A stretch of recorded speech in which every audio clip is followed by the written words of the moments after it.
At 54, Mike Tyson just finished up his comeback fight with Roy Jones Jr. Less than 3 days later, he's being called out by a former heavyweight champion. I'm going to tell you who it is and why he's trying to pick a fight with Mike Tyson. Also, Chris and I are going to break down our top 3 sports entities right now and the 3 biggest disappointments we have right now in the world of sports. And lastly, I've got the 3 NFL games this weekend that are must-wins for these teams. You're going to want to hear who those are. You found that place that helps you be smarter than your friends when it comes to sports.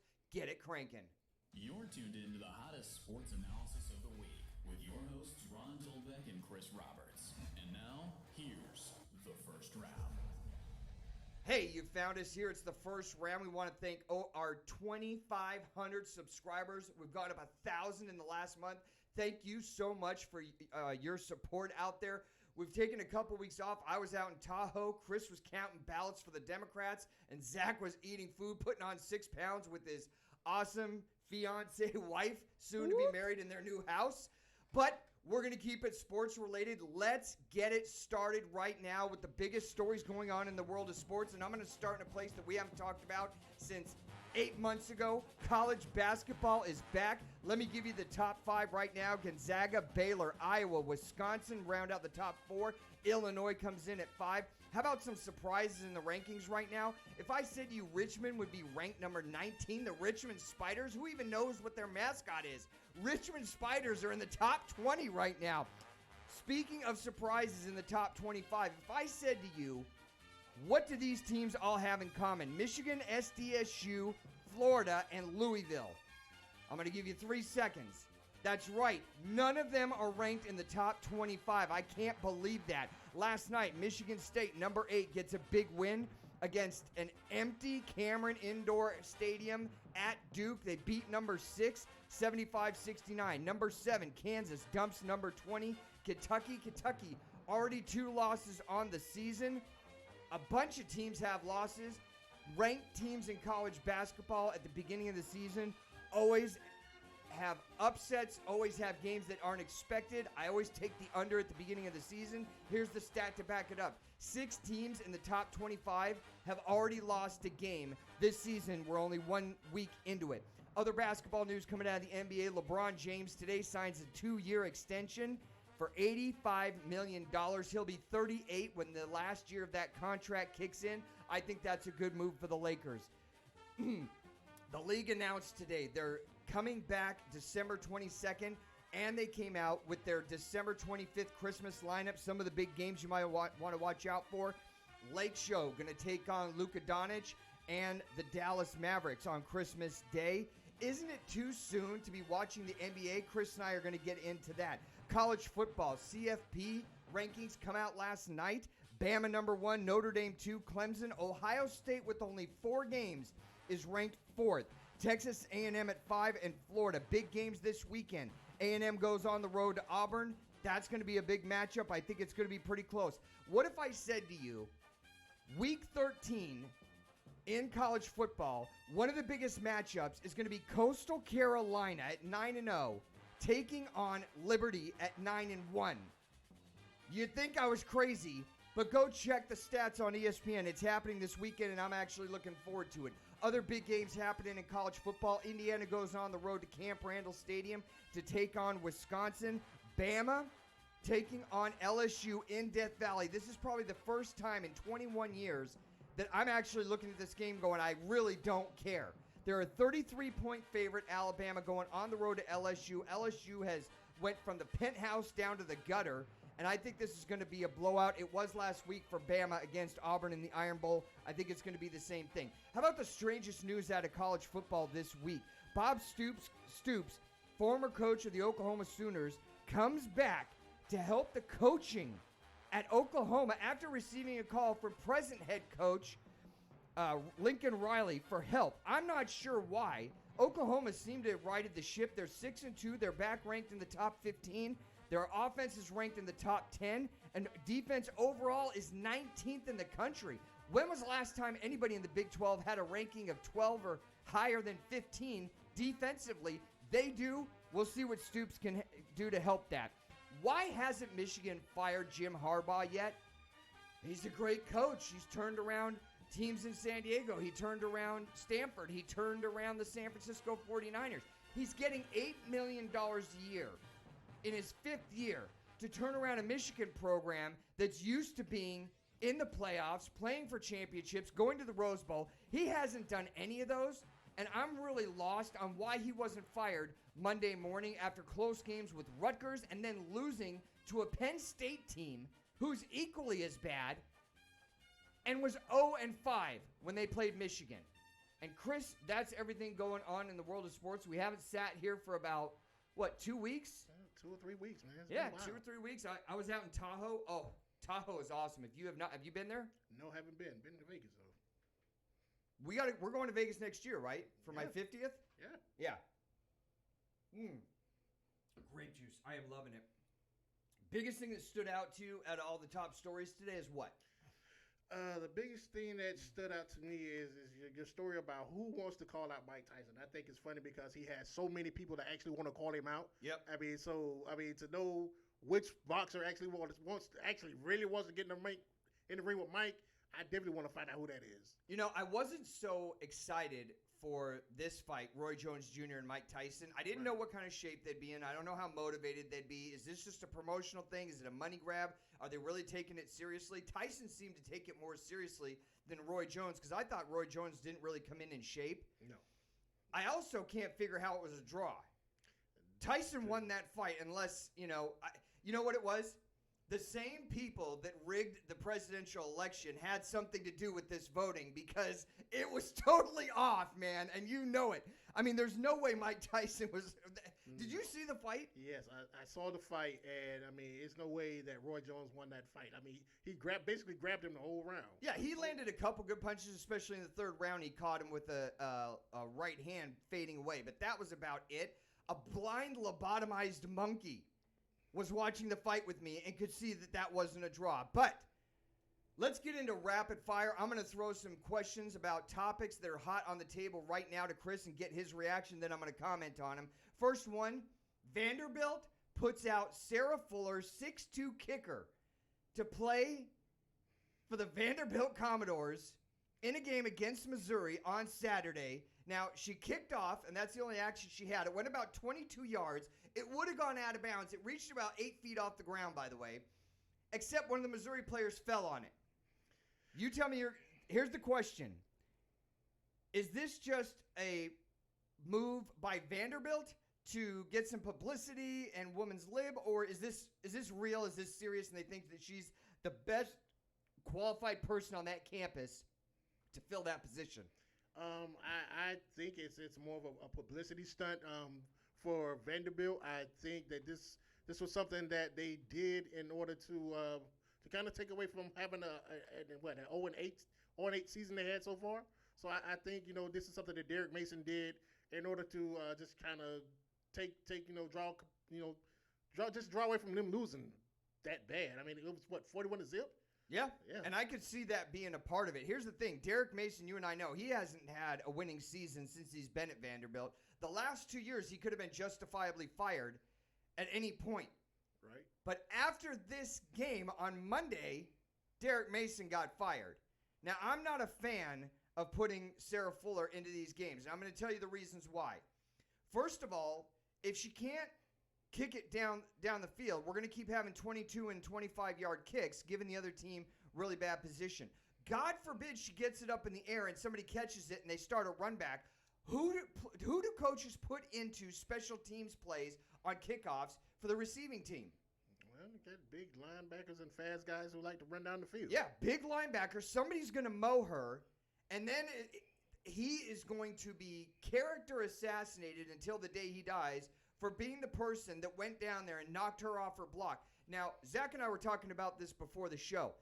If you understand that you could get clocked by some 6'3" guy running, 26 miles an hour down there, and he just wipes you out, and you're okay with that, I don't want to hear any complaining, but you've got to be able to, if I've got a guy that can put it in the end zone every time and get a touchback, I want that. I want the most capable person out there. I'm not sure this is a great move for Vanderbilt.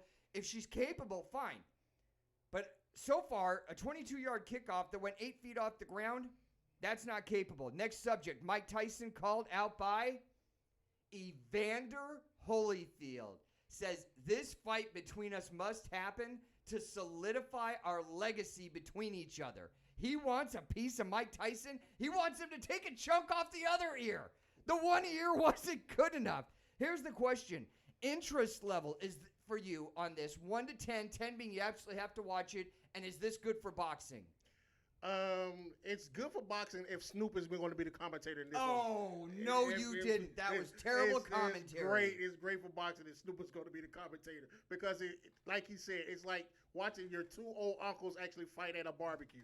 So definitely, I mean, I think it's good for boxing. I mean, as far as the entertainment, bringing the entertainment back, right? Because I mean, when you look at boxing right now, it doesn't have the same moxie as it did back when Tyson was actually fighting in his prime. Yeah, if I said who's the top 5 middleweight contenders in the WBC right now, could you tell me one of them? No, you're probably and that's only one of the problems with boxing right now. Interest level on that fight 1 to 10. 10 means you absolutely have to watch it. I give it, like I said, I give it an 8. And the only reason I give it an 8 is Snoop has to be the commentator. I give it an 8 because I think that would actually be a pretty good fight. And Evander Holyfield sounds like he's motivated. We'll see if that happens. Third question for you. Why is Jim Harbaugh still employed as the coach of the Michigan Wolverines? Because of his endorsement for wearing khakis. I mean, that's it. The Gap is sponsoring this. We got to blame the Gap for incompetent coaching, bad recruiting. Yeah, man. Blame it on the khakis. I think that's the only reason he's still employed at Michigan right now is his endorsement with khakis. I mean, I don't see why he's still employed. I mean, he hasn't won a meaningful game. He hasn't beaten Ohio State since he's been there. Yeah, let me give you some quick stats on what he's done in his term so far at $8 million a year.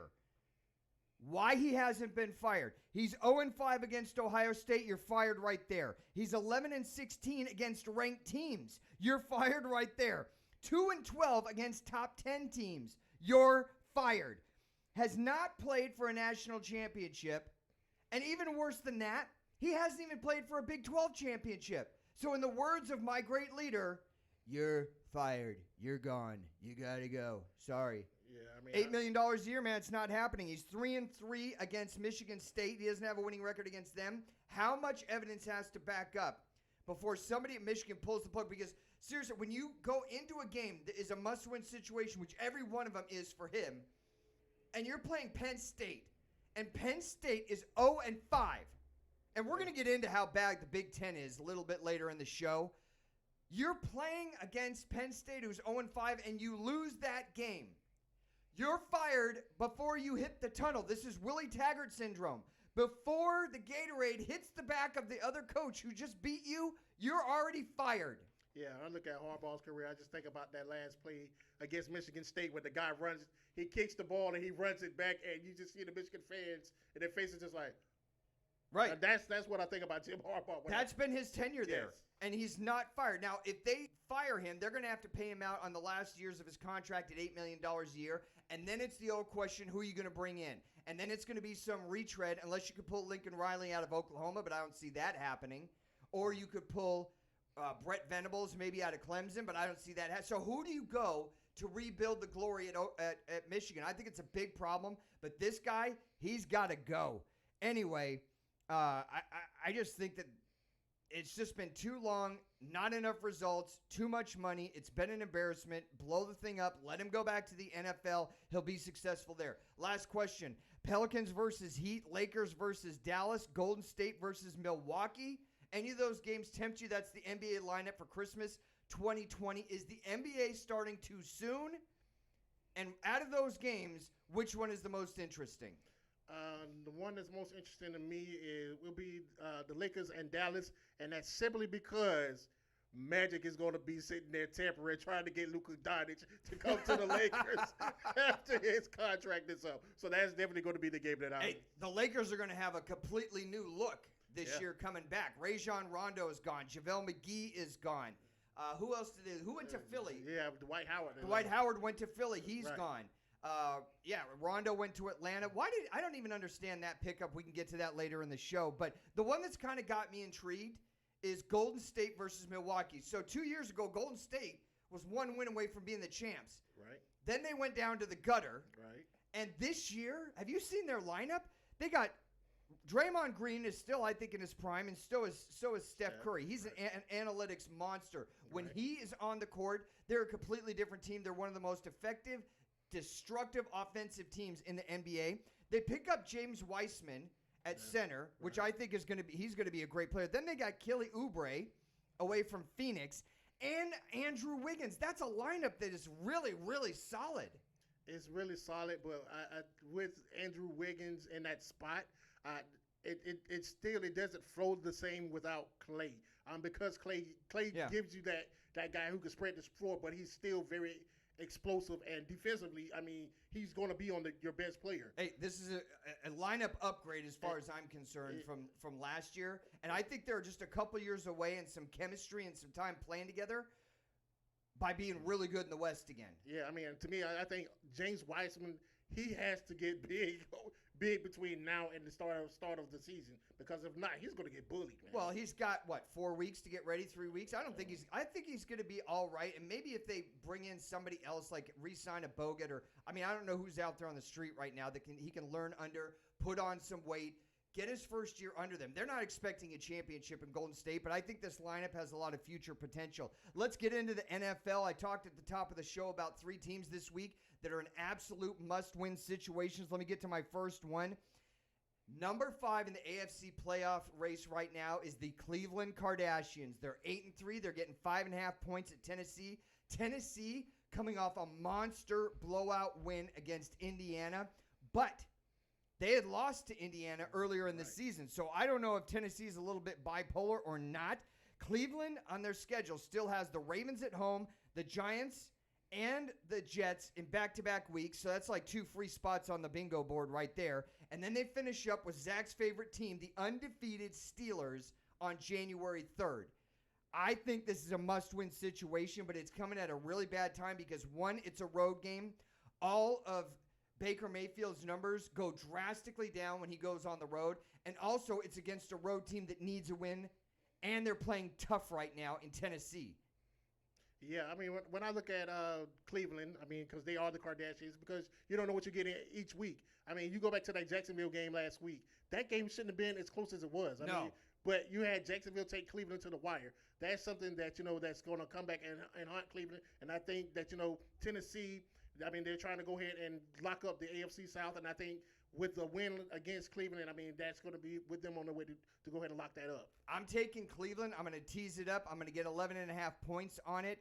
This is one of those games, if you're going to start being serious about making the playoffs, if you're going to start being serious about winning your division and competing with the Steelers, you got to make a statement in this game and say that we're here, we're mature, we're for real. Nick Chubb is back. Right. You get your running game going. I'm going to take the 11.5 points. The whole thing that I don't trust is Baker Mayfield, who you got to trust more than anybody else on that because he's your quarterback. We'll see how it plays out. I'm taking Cleveland on a teaser plus 11.5.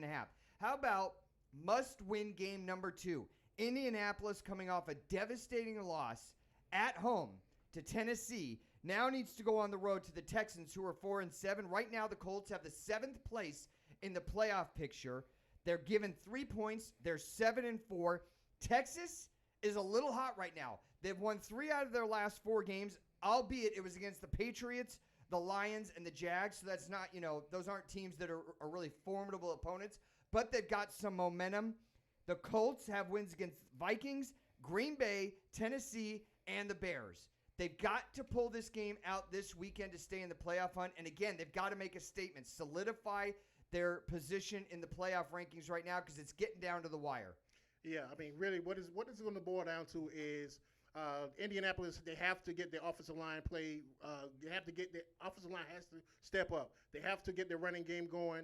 But what works out in their favor is the Texans actually just lost Will Fuller to a PED issue, so he's out for 6 games. So that takes away Deshaun Watson's his deep threat. So that is something that works in their favor, and I think Indianapolis has just a good enough defense to actually pull this game out. We'll see. If I was going to play this game, which I'm not going to, I'd take Indianapolis on a money line, which is about minus 270 right now. So you put up $270, you win 100. We'll see how it plays out. My last game that is a must-win for a team in the NFL this weekend is in the NFC. This team is ranked 5th in the playoff standings right now. I'm talking about the Los Angeles Rams and Jared Goff going on the road to play Arizona, who is also in the playoff picture. They're ranked number 7th right now. Arizona actually isn't that bad. They've got wins against the Bills, Seattle, and the 49ers. A bad road loss, though, last week to a wiped-out New England team that they should not have lost to, which tells me in a statement game, going into the playoff run, they didn't make a statement. They fell flat on their face against a team that they should have beat. I mean, New England is down this year. They're my favorite team, but you got to call it like it is. Rams 7-4 going on the road, won 2 out of their last 3 games. That includes big wins against Seattle and Tampa. Solid teams in the NFL. How do you see this one playing out? That this game can go either way. I mean, I love Kyler Murray. He's actually, one of the top 5 rushers in the league right now. But I think what it boils down to is Kyler Murray not only being able to establish himself as a quarterback to get the ball out to DeAndre Hopkins. Yeah, Larry Fitzgerald. Right, to Larry Fitzgerald as well. But he also have to get King and Drake going as well. If King and Drake is able to get going, I think that they have just enough to pull it out against the Rams. I'm going to take the Rams on a straight up right across the line on this one. I think they go down to Arizona and get the win. Speaking of Kenyon Drake, I mean, he again, awesome guy, running back coming out of Alabama, and just has not produced in the NFL. Like, Kenyon Drake, it's like when he was coming out, I was like, this is the Eddie Lacy. This is, this stable of running backs that comes out every single year. And it just hasn't happened for him. Well, Kenyon Drake, he actually, he didn't fare off well in Miami, but since he's gotten to the Arizona Cardinals, he's actually begun to actually change that around and actually has some pretty decent games this season. Well, we'll see. I just don't think he's panned out since he's been in the NFL. I want to take a quick break to talk to you guys. It's the Christmas season. I know there's a lot of charities out there, and I know you're going to be spending a lot of money on Christmas gifts. I want to talk to you about St. Jude. They started in 1960. It's a children's hospital in Memphis. I've actually driven past there probably like 15 times last year. Awesome place. They never turn a child away. They bring the whole family in. They give them food, a place to stay. They never charge them for medical bills. 40 years ago, pediatric cancer survival rates were around 10%. Now, thanks to people like you out there helping to donate to great charities like St. Jude, the pediatric cancer survival rate is over 85% in 40 years. Just think about that. Take a couple minutes, go Google St. Jude, watch some videos on the great work that they're doing. We've been sponsoring them for like the last year. I felt it was a good time. We hadn't talked about them in a while. St. Jude is an awesome, awesome organization. If you've got a couple extra dollars, even if it's $4 or $5, go on their website, donate to them today at stjude.org. Getting to our 3 biggest winners, our 3 biggest disappointments in the world of sports, Chris. I'm going to start with my disappointments and yours. My number 1 right now in my mind, right here at the front of the lobe. Can you guess who it is? Ooh, is he your Boston Red Sox? The Red Sox. That could be a disappointment. They gave away everything last year. I went with Carson Wentz, the most sacked quarterback in the NFL, signed a 4-year deal about a year ago, a little less than a year ago, for $128 million. Here's the problem. He hasn't won a playoff game. Nope. He is injury prone.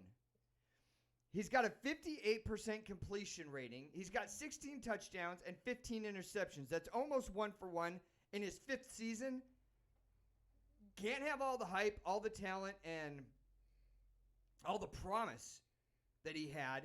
And you sign that big deal, and you don't deliver. He's made 1 Pro Bowl. Guess how he did in the Pro Bowl? How was that? Didn't play because of the knee injury. He's had 2 good seasons. In 17 and 2018, he had good seasons. 2018, he was actually 3rd string on the Pro Bowl. But the last 2 years, his numbers have been declining. 0 playoff wins.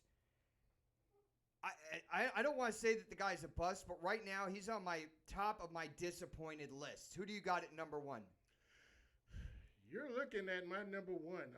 I'm displaying it right now. It's so good to hear. It's luster and it's lore. It's the Florida State Seminoles. I'm sitting here looking at the Seminoles. I mean, as I sit here and look at this team, this monstrosity, this I don't know what to call it. I mean, my phone blows up every morning, and I sit here and I get scared to look at it because I'm looking at either a decommitment or somebody transferring out or somebody opting out. I mean, I don't know what to say. I mean, we've come a long way from Bobby to Norvell. Jimbo. Yeah, to Jimbo to Norvell. I mean, I don't know what to say, man. This is it, people. I'm actually burying my Florida State gear tonight in the closet, and it's not coming back out until they prove that they're worthy of me wearing their paraphernalia again. I've got some stuff you can wear. That's not gonna happen. I got some stuff. We're ranked. I don't know if you've checked us out lately. We got a Heisman contender. It's not gonna happen. Can you pick this up, Zach? Are they seeing that right there? Oh, it's clear. It's right in the middle of the frame. I don't know if you've heard about us. We've been kind of dominating you and the rest of the SEC. Wiped out Georgia this year. Nah, that's just not gonna happen, man. You know, Dan Mullen has more wins at the same time being coach of the Gators. He has one more victory than Steve Spurrier and Urban Meyer. Bam! Yeah. I mean, you're gonna bury your clothes. Yeah, I'm gonna. I got some great colors right here. It's a winning organization. Nah. You're not biting on it? Nope. I had to pull that out. I haven't worn that hat in a while. I usually don't wear it. All right, let's get back to our list of disappointments and winners. My second biggest disappointment in the world of sports right now has to be a conference in college football called the Big Ten. And I don't even know where to start with this. Penn State is 1-5. Michigan is 2-4.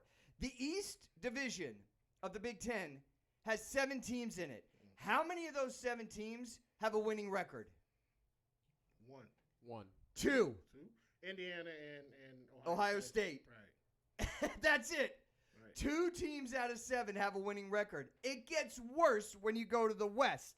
Nebraska, in Scott Frost's 3rd year, the golden boy that came to resurrect and rise Nebraska out of the ashes like a phoenix. Yeah, you're laughing, so am I. Yeah, I wonder if Dustin is up there tonight laughing. They're 1-4. Yeah. You want to know how bad they are? Overall offense, they're 88th. And you say, well, Ron, what about their defense? They're 79th in overall defense. 1-4. He's in his 3rd year. The recruiting is not there. The heart to play is not there. I don't even want to hear the word black shirts because their defense is terrible. Should have stayed at UCF, buddy. You had it made. You could have been winning national championships. He's down here in fertile territory for recruiting. Hey, you just gave that to Mark Heibel, and he's doing his thing down here. He is doing his thing. Back to the Big Ten. Another problem with why they're so disappointing. They didn't start their season until October 24th. That's when they decided to get their stuff in gear. Ohio State only has 4 games. They could get jacked out of playing in the conference championship game if they miss this week or next week versus Michigan. They won't have 6 games in to be eligible to even play for the Big Ten championship. What a joke is that? That is such a joke. This whole conference is terrible. 14 teams in the Big Ten. How many of them have a winning record or better? 3. 5. 5 out of 14. You know what that means? 9 teams out of your 14 teams have losing records. They don't have winning records. Yeah. That is terrible. Who is your top that on the list of disappointments? Beat that one. All righty. This one is a fairly easy one, and it's the Clippers, man. All of this hype about the Clippers this year. The Clippers are going to win the championship. We got Kawhi Leonard. Kawhi Leonard is the guy. You have all of these players. You have Paul George. The Clippers look like the little brother to the Lakers. Still, that everybody always called them. Yeah. And not only did it get worse, not only did the Lakers like little brother them, I mean, throughout the season, they went and took their 6-man Montrezl Harrell and put him on their team. Exactly. So they had Lou Williams, Patrick Beverly, PG3, Kawhi, and who am I missing? Montrezl Harrell. Then you had one of the best coaches in the past 20 years in the NBA, Doc Rivers. Right. You're out in the second round. This is my third biggest disappointment is also the Clippers. You're out in the second round to a Denver team that you were up 3-1 on. You had to win one game out of 3. One game with the best coach in the past 20 years. And that lineup couldn't make it happen. Who's your third biggest disappointment, man? And my third biggest disappointment go to the man with the khakis up in Ann Arbor, the Michigan Wolverines. They just suck. I mean, yeah, they almost lost to Rutgers. I mean, yeah, I mean, I was kind of expecting Indiana to actually play them pretty tough. I was actually thinking Michigan would actually pull that out, but Indiana made Michigan look like little brother number 2. Yeah. What's y'all thoughts of putting Michigan against Florida State in the battle of the worsts? Oh, that's playing for the old bucket of man. spit. That would be. Yeah. I don't honestly think that would be interesting to watch though. Believe it or not, who would you take though?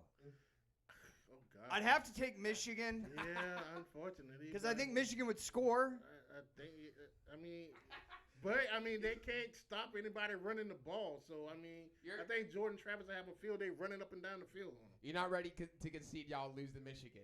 Y'all are bad, but not Michigan really bad. Yeah, I think When you almost lose at home to Jacksonville State, yeah, but that's the bottom of the barrel right there. But I mean, the way Penix ran up and down the field on him, I think Jordan Travis will do the same thing. So. All right, other honorable mentions that I had on my list were Tampa Bay and Houston. Houston, I mean, they've just fallen apart completely. And Tampa Bay, I'm so disappointed. I mean, you bring in Brady, you bring in Gronk, you got Mike Evans, you got Chris Godwin. Now they've brought in AB. I said at the beginning of the year, the offensive line is bad. Everything starts there, and Brady's getting old. Oh, no, you're just hating because he left New England. I'm hating. Look at their record. Well, I think that also falls on Bruce Arians being a control freak. An idiot. Yeah. Because, I mean, Tom Brady cannot throw the ball down the field 50 yards 30 times a game. Nope. Give him his quick out routes and let his receivers do the thing. No, I'm totally with you. Let's get to our 3 biggest winners right now in the world of sports. For me, it's got to start in one place, and I hate the name of this place, but it's in Tuscaloosa, Alabama. It's the Alabama Crimson Tide football team right now. They're number 1. Why I got them as one of the biggest winners right now in sports, Nick Saban has only gone 251 wins and 65 losses. I can't even remember the 65 losses, literally. I can't even remember the 65. He's 251 and 65, 23-0 against former assistant coaches, and these aren't like the off the street type of guys. Kirby Smart played for a national championship. He's turned Georgia around. Jimbo Fisher's got Texas A&M going in the right direction. He also won a national championship with Florida State. Lane Kiffin is a proven offensive winner when it comes to college football. Since 2007. He's 12-5 in bowl games. Just think about that. 12-5. That includes 3 BCS championships, 2 college football playoff championships, and in the past 10 years, the most games that Alabama has lost in one single season is 2. 2 in 10 years, and that's only happened 3 times. So he's had 1 or less losses 7 of those 10 years. Here's another stat for you. You want to know why they're number 1 for me? 57 current NFL players played at Alabama. Think about that one. 57. Yeah. That's pretty big. Alabama for me right now is winning, winning, and winning. Huge. We're going to be winning big, and we're doing it every single year. Who's your number 1 winner right now? My number 1 winner is the Kansas City Chiefs. No. Who's your number 2? My number 2? Yeah. The Los Angeles Lakers. Let's go with them. Yeah, I mean, you have the Los Angeles Lakers. You have LeBron signing the extension. I mean, you have the pickup of Montrezl Harrell. Mm-hmm. You also have the you have Dennis Schroeder, which was an upgrade to the point guard. So, and then on top of that, you have AD there. So, I mean, I think with Anthony Davis there, Montrezl Harrell, and that lineup, I think that lineup is actually good enough to actually push them over, to actually have them be the favorites again in the West. No, I think you're absolutely right, and it's like the rich getting richer. My number 2 biggest winner right now in sports How about wide receiver out of Seattle, DK Metcalf? He's starting to get some traction as being one of the best young wide receivers in the NFL. 58 receptions, over 1,000 yards, 18 yards per catch. That's amazing. 9 touchdowns. He's only 22 years old, and a week ago, when he went up against Minnesota, who I still think has a pretty decent defense, caught 10 of 13 passes targeted at him for 177 yards. I'm not even talking about the pick 6 that didn't happen because he ran down the Arizona player. This guy's got mad skills. It's not just his freakish physique. I think he's on the rise as one of the best young wide receivers in the game. Who's your number 2 team? My number 2 team. That would be. I just had their helmet. Oh, the Gators. That's right. Yeah. Yeah, I just wanted to hear you say it. Florida. Yeah. Well, I mean, I went with Florida. This as my number 2 team is simply. I mean, they're having a season like no other season. I mean, besides that blip in Texas A&M, which I think was fluke. Right, one fumble away from being undefeated. Right. Yeah, I think that was a fluke game. I mean, Kyle Trask to Kyle Pitts is arguably one of the best connections, quarterback to receiver connections probably we've seen in the past like 5 or 10 years. I mean, when you look at how good this guy is as a tight end, I mean, he's like Travis Kelce but faster. Mm-hmm. I mean, you can put this guy in the slot. You can line him up on the outside. You can line him up the block. I mean, this guy is able to do everything. And I think what Florida has with Kyle Trask, a quarterback who's a dual threat guy, he's accurate and he's able to push the ball down the field. I think Florida has what it takes to actually give Alabama a run for their money this year. And I think he's got 35 touchdowns and 3 interceptions. That's insane. Yeah, that is insane numbers. My third biggest winner right now in the world of sports, as I see it. How about the city of Tampa and giving Zach some love? Woo! The city of Tampa has some hope still with the Tampa Bay Bucks, but if you just want to throw that one out, the Rays made it to the World Series, the Lightning won the Stanley Cup, and they have some of the best cigars in the world. There's over 50 handmade cigar rolling shops down in Tampa, which has absolutely nothing to do with sports, but I love cigars, so I'm going to bring it up. But the city of Tampa is my third biggest winner right now in the world of sports. And who's your last one, Chris? Oh, of course. Again, it was Kansas City. I mean, they are the prototypical team. I mean, you have Patrick Mahomes, who actually showed Sunday that he's actually taking the mantle. To me, it looks like Brady passed the baton to Patrick Mahomes as being the best quarterback in the league right now. Yeah, I think you're absolutely right. We want to take this time right now to thank our 2,500 subscribers. We're getting over 4,000 views each show. That's so amazing. We want to thank each and every one of you out there. If you're not a part of the family, come join us right now tonight. It's real easy. All you do is go over to the far right-hand side of your screen right now to hit that red subscribe button. Then hit the notification button. You will be alerted by YouTube every single week when we're here. And we put up videos even though we've been on a 2-week sabbatical. If you have missed any part of this show or other shows, you can check out our archive videos on our homepage there. There's about 85 of them out there. We want to thank everybody that has subscribed. You could be a part of the show also. Email us today at thefirstraundrd@gmail.com. Also, you can follow us on Twitter. It's a little bit of a mixed bag when it comes to Twitter. It's the first round with the number 1. That's how you get a hold of us on there. I throw a lot of different stuff out there. We had an email from Nate1966 saying, hey, where have you guys been? Talking about the last 2 weeks that we've been off on the show. So we took a little bit of a break. The holidays are a little bit challenging. Plus, we have stuff going on with our families. But we're back here live on YouTube tonight talking to you about everything going on in the world of sports. And let's finish it off with college football, Chris. Big games this weekend. I talk about Liberty going on the road to Coastal Carolina. Liberty's 9-1. Coastal Carolina. Who would have said they were going to be in the top 20 at the beginning of this season? Liberty's getting 11 points. I'm liking that straight up and just taking the 11 points in Coastal Carolina against Coastal Carolina. Yeah, I mean, I love what Liberty was able to do. I mean, I still think they should have beat North Carolina State, but that's just me. And I think Liberty wins it straight up. Now, straight up? You're just going straight up? Just straight up. Wow, I'm taking the 11 points. Notre Dame gets a home game against Syracuse. Syracuse has 1 win on the season. I don't know what happened to Dino Babers. They had all this momentum coming off last season, and they've just gone flat. Notre Dame's given up 33 points. I think that's going to be a blowout. Let's go back to my favorite conference, the Big Ten. Number 12, Indiana, goes on the road to Camp Randall to take on Wisconsin. They're getting 14 points. They're not going to have their star dual threat quarterback. How do you see this one breaking down? I mean, I don't see it looking good for Indiana. Even though I love Michael Penix as their quarterback. I mean, dual threat guys. He's able to get the ball down the field, but I think with him going out with that season-ending injury, it's going to put a hamper on that offense. I think so too. I think Wisconsin. Here's the thing about Wisconsin. Look over the past 5 or 6 years, especially under Paul Chryst. The end of the season, they lose inexplicable games that are just you can't understand how they lost it. When they should be building momentum, trying to head into making the Big 12 championship game, they crash. They'll crash at home to BYU. They'll crash against Illinois on a field goal on the road last year. I hope this isn't one where the turf monster gets them. I think they're going to play smash mouth football, control that line of scrimmage, run it up. I think Wisconsin gets the win. I'll take them straight up. Number 9, Iowa State goes on the road to West Virginia, who's fallen off for some reason in the Big 12. West Virginia's getting 6.5 points here. I think this is going to be a tough game. If I was West Virginia, taking them, I'd tease it up to 12.5.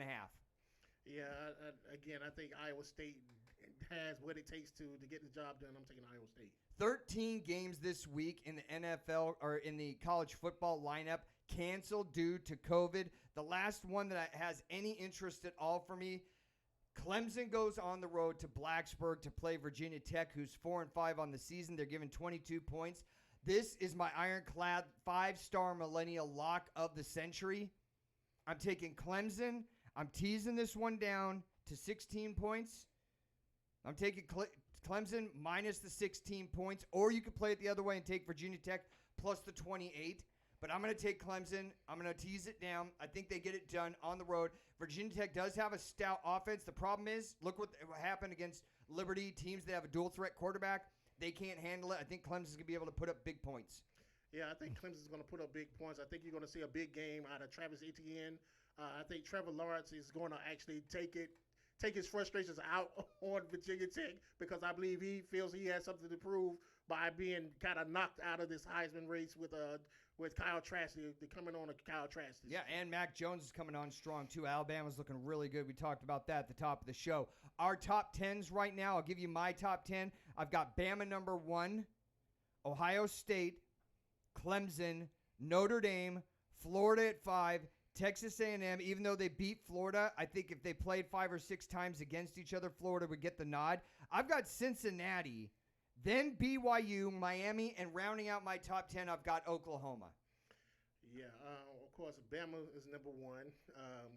I have Clemson in 2 because I still say that Notre Dame game was fluke. Right. So I mean, again, who's the better team on paper? They played at Notre Dame in a primetime game without their starting quarterback, and it took double overtime to beat Notre Dame against a freshman quarterback. Yeah. That doesn't mean Notre Dame should be ranked higher. Because if they played with Trevor Lawrence, which they're probably going to do by the end of the season in the ACC Championship, or they played 10 times, Clemson's walking out of there with 7 wins. So you got Bama at 1. Bama 1, Clemson 2, Yep. Notre Dame 3. Okay. 4, I'm going to go with Florida. I mean, to me, Florida is the 4th best team in the nation right now. 5, I have I put Ohio State at 5. Texas A&M at 6. Actually, you know what? Drop Texas A&M out of there. I have Cincinnati at 6, BYU at 7, A&M at 8. Let's see, Miami at 9, and You got Georgia, you got Oklahoma. Take Oklahoma at 10. You know, my only problem with putting BYU in the top 10 is that who have they played? You can't have a cupcake schedule. But I mean, it's to me this again.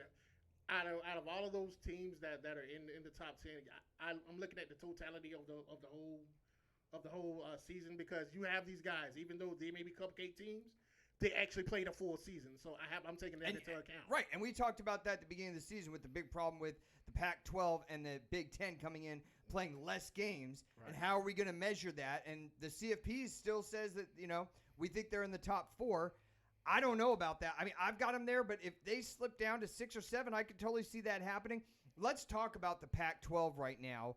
Are they in the playoff hunt? That's the question that you and I were talking about today. Washington and USC are the only undefeated teams. They're 3-0. Here's the problem that I'm having is The most games that the Pac-12 teams could play is 5. Yeah. How if you're 5-0, and that's playing conference-only games in the worst division in football, the worst conference in football, and you've only gone 5-0, how can I get you into the playoffs? I can't. No, I can't. And to me, this is where the this is where the Big Ten and the Pac-12. To me, this is where they get penalized. Yeah. Because Oh, you know, absolutely, the Pac-12. Right. This is where they get penalized, and I put the Pac-12 and the Big Ten in that same situation is because they had the same opportunities as the SEC, Right. the ACC, Yep. and even the Mountain West to actually come out and actually play these games earlier. Right. Figure out But- a way to make exactly. it happen. But they decided not to. Right. And once they saw that these games could happen, now you want to come and jump in, but you have these guys who already put their lives and their bodies on the risk, and you coming in fresher. So Right. I don't like that. And what's the best scenario that the Pac-12 can come up with? They have 2 teams that are 3-0. If it's USC and Washington playing for the Pac-12 championship, and one of them has to lose, so you're going to have a team that's 6-0. Right. That's not good enough. Right. To make the college playoff, you're not one of the 4 best teams in the country. Chris, what else is going on in the world of sports? Well, in the world of sports, we're gonna get a kick out of this one. So it was this guy who was sitting there watching the Seattle and the Philadelphia Eagles game last night, Right. Monday. Well, this guy decided he wants to bet $500,000 On who? that the Eagles actually cover. Well, guess what they did? Not only did they score a touchdown, but they scored a 2-point conversion, and this guy lost $500,000. Lost. Oh, Like, my gosh. And he bet on the Eagles? he bet on the Eagles. How can you bet on the Eagles? They have Carson Wentz. I just covered this. Yeah, he lost $500,000. Oh, my gosh. That's going to be a bad Christmas in his house. I presume so. But if You he know, had you the money just to put spend him it- on a corner with one of those signs that reads front and back. I sleep on the couch. My wife made me do it. That's it. That's where you're at. Yeah. And, What else is going on, Chris? And my second story, to follow up on Mike Tyson. Everybody wants to fight Mike now for some reason. Now you have Riddick Bowe, who actually came out and said he also wants to fight Mike Tyson. Oh, my gosh. So now you have not Riddick Bowe, you have Buster Douglas. I'm sorry. Buster Douglas actually not Mike Tyson now actually wants to fight him. So I mean, everybody wants to fight Mike now. Why? What's going on, man? The hype videos of him working out, he creates a lot of hype. He's on a lot of podcasts, and I think it's entertaining, but it's not competitive. And there's a big difference between those two. There's women that can sing, and then you got Britney Spears, who is an entertainer. Same thing. That music can mean only one thing. First of all, we want to thank all of our new subscribers out there. Become a part of our family right now by hitting that subscription button. The man on the board, Zach, doing it like he does every week. Awesome job. Thank you. The man to my left here, as he's been for over a year now, Chris Roberts. El Presidente Chet 40 for all of us here in the first round. We want to thank you for joining us. Be right back here next week. We're going to have a wrap-up show covering everything in NBA free agency. Look for that to drop tonight also. Check that video out. If you've missed any part of this show or any others, check out our archive videos on YouTube. Until next week, we'll see you later.